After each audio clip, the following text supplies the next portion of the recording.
नमस्कार दोस्तों, नित्य संस्कृत मार्गदर्शिका में आपका स्वागत है। आज हम ऐसा महत्वपूर्ण टॉपिक पढ़ने जा रहे हैं जिसका नाम है कारक प्रकरण। और कारक प्रकरण ऐसी कोई परीक्षा नहीं होगी जिसमें नहीं पूछा जाता। इतना इम्पोर्टेंट जो टॉपिक है, ये समझ लीजिए इसमें से किसी भी प्रतियोगी परीक्षा में प्रश्न आता ही आता है। और तो आज हम बात कर रहे हैं कारक कहते किसे हैं, आखिर कारक क्या होता है। तो देखिए, कारक में हमने पिछली कक्षाओं में विस्तृत रूप से कक्षाएं पढ़ी, सारी चीजों को समझा। कारक किसे कहते हैं, कारक कितने होते हैं, क्रियाम करोति इति कारकम, तो क्रिया का जिनके साथ सीधा संबंध होता है उन्हें कारक कहा जाता है। और इसी के साथ आज हम पढ़ने जा रहे हैं कारक में प्रथमा विभक्ति। तो प्रथमा विभक्ति का प्रयोग कहाँ कहाँ होता है, इस कक्षा में मैं ये समझ लीजिए एक साथ पूरी प्रथमा विभक्ति को आज ही पूरा करा दूंगा। क्योंकि क्या मतलब आ रहा है, आधी आज पूरा हो रहा है, आधा कल पूरा हो रहा है, तो उससे मजा भी नहीं आता है पढ़ने में। तो देखिएगा कि प्रातिपदिकार्थ, इसको समझिएगा। सबसे पहले हम ले लेते हैं प्रथमा विभक्ति।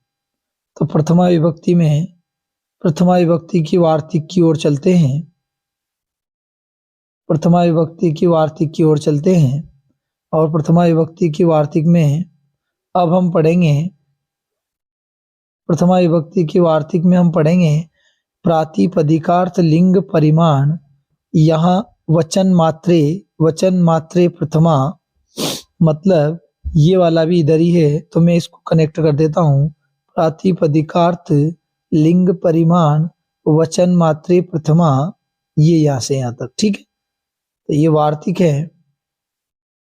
प्रातिपदिकार्थ लिंग परिमाण वचन मात्रे प्रथमा, इसका मतलब होता है प्रातिपदिकार्थ मात्र में, लिंग मात्र में, फिर आ रहा है परिमाण, तो परिमाण मात्र में, और वचन मात्र में प्रथमा विभक्ति होती है। अब प्रश्न उठता है प्रथमा विभक्ति कहाँ कहाँ होती है। तो प्रथमा विभक्ति प्रातिपदिकार्थ मात्र में, लिंग मात्र में, परिमाण मात्र में, वचन मात्र में प्रथमा विभक्ति का प्रयोग किया जाता है। अब देखिए, यदि हम बात करें, अगर इसी प्रकार से हम देखें तो प्रातिपदिकार्थ जो होते हैं उसका अर्थ निकलता है जिनकी सत्ता सुनिश्चित होती है, जिनकी सत्ता सुनिश्चित होती है, ठीक है। तो जो सत्ता सुनिश्चित हो, जिनकी सत्ता क्या हो, सुनिश्चित, तो जिनकी सत्ता सुनिश्चित होती है,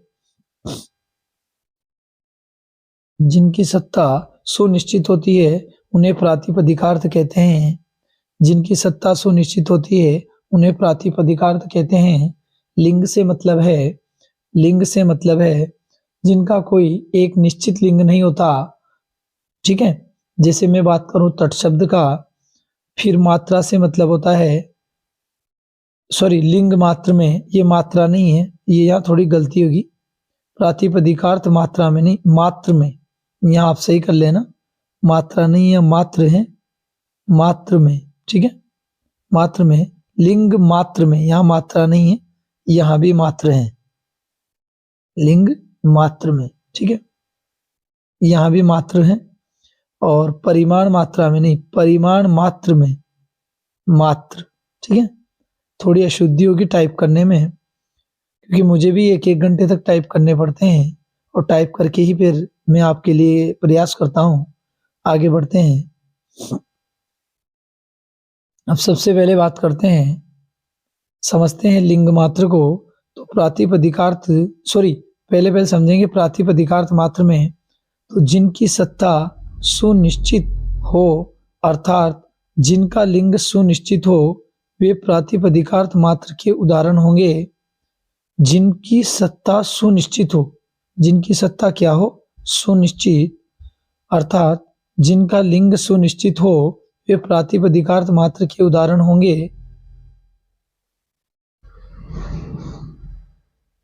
नियत लिंग व अलिंग वाले पद, तो नियत लिंग जिसका लिंग निश्चित होता है वे पद, और जिनका जो लिंग है अनिश्चित होता है वे पद इसके उदाहरण हैं। अलिंग से यहाँ तात्पर्य अवयवियों से हैं। तो जो अवयवी शब्द हैं, कौन से शब्द हैं? अवयवी। उन शब्दों में भी प्रथमा विभक्ति होती है, जैसे हम समझते हैं। आगे बढ़ते हैं। यदि अभी तक आपने इस चैनल को सब्सक्राइब नहीं किया है तो आप इसे सब्सक्राइब करें, क्योंकि संस्कृत से संबंधित सभी प्रकार की कक्षाएं आपको इस प्लेटफॉर्म पर आसानी से प्राप्त हो जाएगी। और हमारा यही प्रयास है, हम इसीलिए कोशिश कर रहे हैं ताकि ज़्यादा से ज़्यादा फायदा लोगों को पहुंच सके। अब आगे बढ़ते हैं। जैसे हम बात करते हैं नियत लिंग की बात करें तो यहाँ लिखा रहा है कृष्ण है। अब आप जानते हैं कृष्ण में कौन सा लिंग है? पुल्लिंग। तो इसका निश्चित लिंग है कि इसमें पुल्लिंग है। श्री शब्द में आप जानते हैं इसमें स्त्रीलिंग है। ये नियत लिंग है क्योंकि निश्चित है कि यही है, इसलिए जो है निश्चित है तो स्त्रीलिंग आ गया इसमें। और ज्ञानम शब्द जो है नपुंसक लिंग है। कृष्ण शब्द में पुल्लिंग शब्द है, श्री स्त्रीलिंग शब्द है और ज्ञानम नपुंसक लिंग है। इस प्रकार ये नियत लिंग के उदाहरण हैं। किसके उदाहरण हैं? नियत लिंग के। नियत लिंग के, ठीक है। तो ये नियत लिंग के उदाहरण हैं। अब बढ़ते हैं आगे अलिंग की ओर। अलिंग से तात्पर्य होता है अवयवी से। तो उच्चे नीचे अवयव होने के कारण अलिंग हैं। उच्चे और नीचे जो है अवयव होने के कारण, क्या होने के कारण? अवयव होने के कारण क्या है? अलिंग है। और इसलिए इसमें भी प्रथमा विभक्ति का प्रयोग किया जाता है। और ये किसके उदाहरण आते हैं? ये प्रातिपदिकार्थ के उदाहरण में गिने जाते हैं।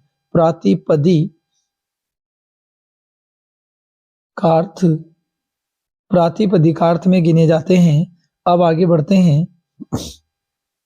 हम चलते हैं लिंग मात्र की ओर। तो देखिए लिंग मात्र की ओर बढ़े तो इसमें वे पद होंगे जिनका कोई लिंग सुनिश्चित नहीं होता है। जैसे हम बात करें किस शब्द की? तट शब्द की। तो तट शब्द का कोई लिंग निश्चित नहीं होता। तट शब्द यहाँ थोड़ी अशुद्धि कर रखी। तट शब्द तीनों लिंगों में प्रयुक्त होता है। जो तट शब्द होता है तीनों लिंगों में प्रयुक्त होता है। किसमें प्रयुक्त होता है? तीनों लिंगों में। जैसे तट, तटी, तटम, तो ये आ गया पुल्लिंग, ये आ गया स्त्रीलिंग, ये आ गया नपुंसक लिंग। तो इस प्रकार तट शब्द तीनों लिंगों में प्रयुक्त होता है। इसमें कोई एक निश्चित लिंग न होकर ये तीनों लिंगों में प्रयुक्त होता है। अब हम बढ़ते हैं आगे। अभी तक यदि आपने इस चैनल को सब्सक्राइब नहीं किया है तो सब्सक्राइब अवश्य कर लें। क्यों? क्योंकि आपको हर प्रकार की संस्कृत की प्रतियोगी परीक्षा से संबंधित कक्षा इस चैनल पर मिलेगी। अब बात करते हैं परिमाण मात्र।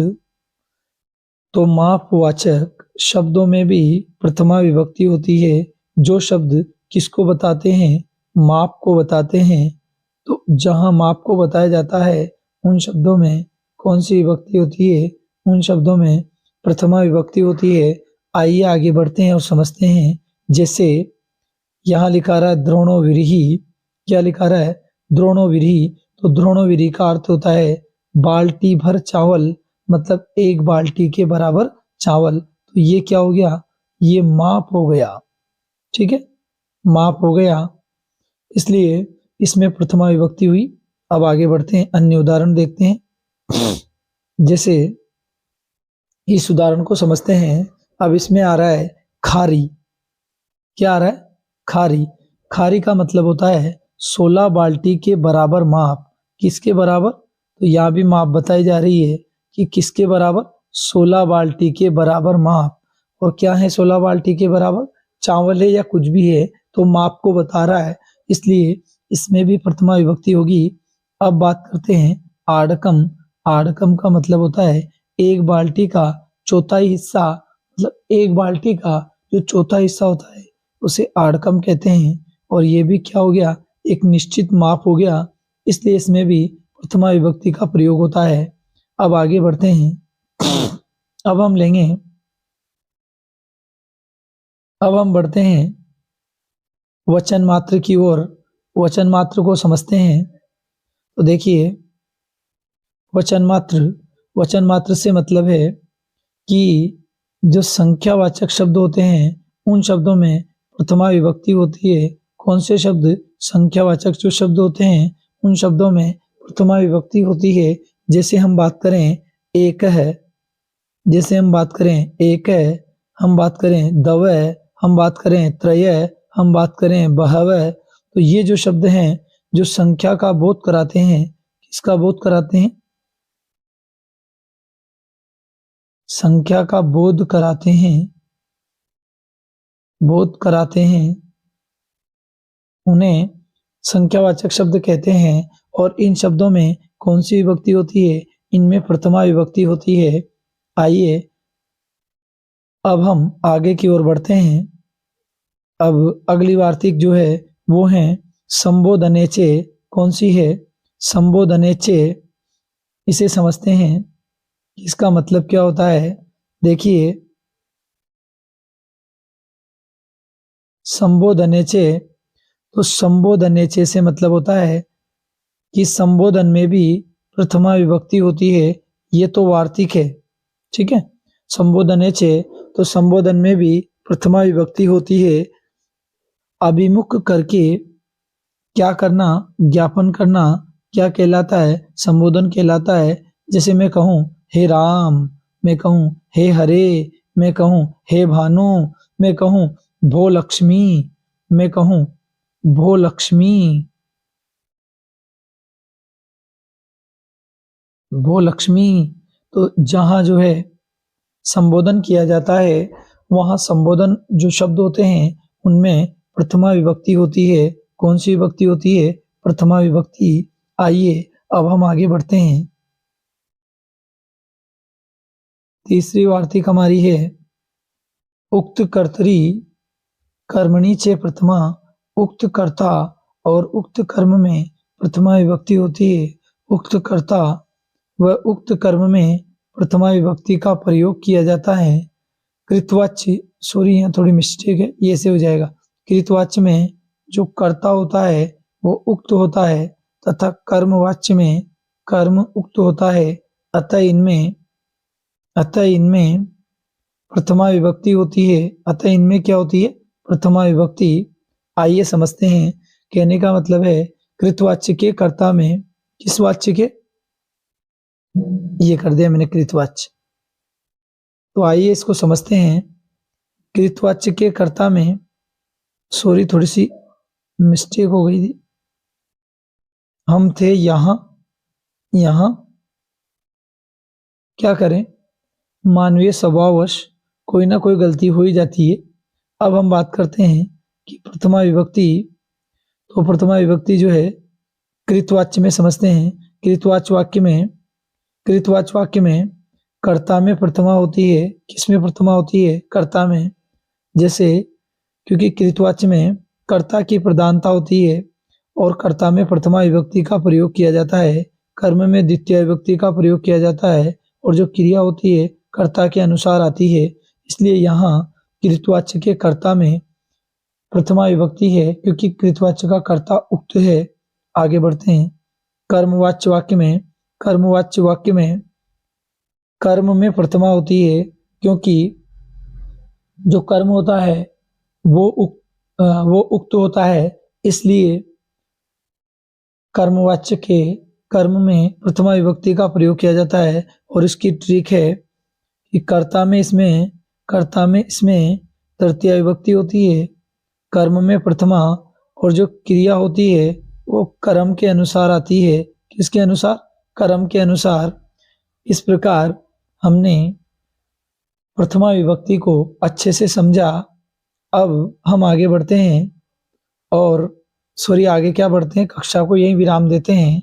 आज हमने प्रथमा विभक्ति जो है उसे अच्छे से पढ़ने का प्रयास किया। कौन सी विभक्ति को? प्रथमा विभक्ति को। और यदि आप लोग कक्षा से जुड़े रहे और ध्यान से पढ़ते रहे तो मैं आपके लिए आगे इससे भी और बढ़िया से बढ़िया कक्षा लाने का प्रयास करूंगा। और प्रतियोगी परीक्षाओं में ये समझ लीजिए ये कक्षाएं बहुत ही उपयोगी हैं। तो कक्षा को यहीं विराम देते हैं, मिलते हैं अगली कक्षा में। यदि आपको क्लास अच्छी लगे तो कृपया कमेंट जरूर करें, लाइक करें और शेयर करें। धन्यवाद। मिलते हैं अगली कक्षा में।